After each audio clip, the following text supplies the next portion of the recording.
هيدا مش كباب لحم ومشاوي، هيدا كباب طبق عاصمي جزائري. وصفة بتعقد. بطنجرة حامية حطوا زيت وسمنة، ضيفوا عليها الدجاج وقلبون كم تقليبة لياخدوا تحميرة، وجيبوا لي بصلة وقطعوها وعلى الدجاجات زيدوها، وعليهم ضيفوا فلفل أسود، ملح، وما تنسوا القرفة. أنا هون استعملت العود السيلاني، شكله مرق وطعمه خفيف ظريف. انتو من أي نوع بتستعملوا اكتبوا لي بالتعليقات. زيدوا عليهم الحمص، أنا هون استعملت نص سلقة، واتركون على نار هادية حوالي 50 دقيقة. على جنب قطع بطاطا شوي سميكة وعلى المقلي، وبعد ما استوت الدجاجات خدوهم مباشرة على الفرن للتحمير.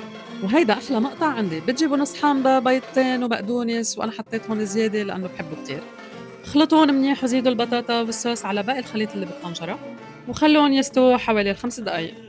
يا جماعة العاصمة، شو هالأكلة هاي؟ الحامض والدجاج كومبو ناجح جدا. صرتوا كلكم تعرفوني وبتعرفوا كتير منيح أني بحب الحامض، فما بالكم لما يكون موجود بالطبخة. وهيك أكلة ما بتتاكل إلا بالإيدين. وهون ما قدرت إلا مزيد عليها عصرة حامضة. رهيبة يا كباب، وهلأ قولوا لي حتشجعوا تساووها؟